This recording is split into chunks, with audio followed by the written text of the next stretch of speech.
ফাগুনের আগুন লেগেছে এশিয়ার বৃহত্তম শিমুল বাগানে। ফুলের রঙে রঙিন হয়ে রয়েছে পুরো শিমুল বাগান।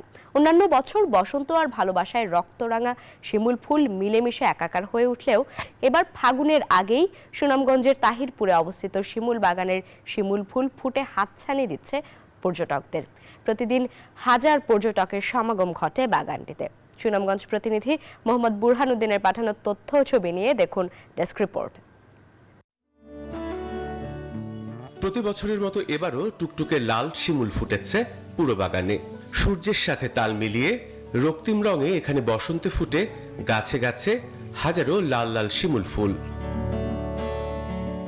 প্রকৃতিপ্রেমীদের চোখে তৃষ্ণা মেটাতে সুনামগঞ্জের তাহিরপুর উপজেলার জাদুকাটা নদী আর মেঘালয়ের ঠিক মাঝখানে বারাম নদীর তীরে ধুধু বালুচরে একজন বৃক্ষপ্রেমী জয়নাল আবেদিন রেখে গেছেন তার অনন্য কৃত্তি, দেশের সর্ববৃহৎ শিমুল বাগান।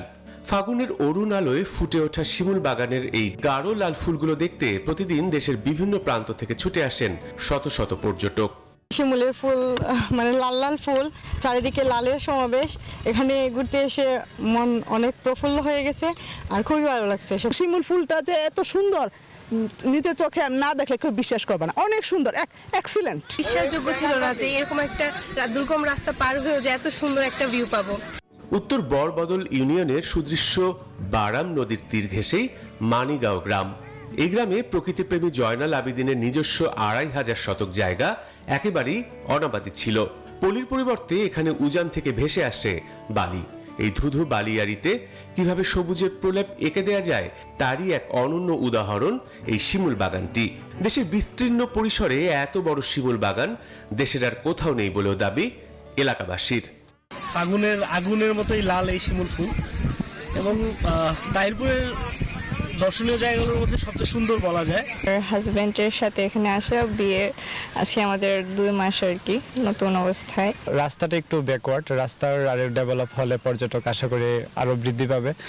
শিমুল বাগানকে ঘিরে নিরাপত্তা ও খাওয়া দাওয়ার ব্যবস্থা থাকলেও বিচ্ছিন্ন যোগাযোগ ব্যবস্থার কারণে ভোগান্তিতে পড়তে হয় দূর দূরান্তের পর্যটকদের। তাই যোগাযোগের সুব্যবস্থা করার আবেদন বাগান কর্তৃপক্ষের।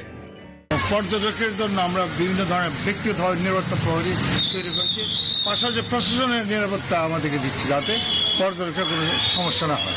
সরকার যদি যোগাযোগ ব্যবস্থাটা ভালো করে আমার মনে হয় আরো উন্নত হবে, মানুষ আরো হাজার হাজার মানুষ আনাগোনা করবে। শিমুল বাগানের পাশাপাশি পর্যটকদের আকৃষ্ট করতে পাশেই রয়েছে বারক টিলা, নীলাদ্রি সহ অসংখ্য পর্যটন স্পটও। Desk report, news 24।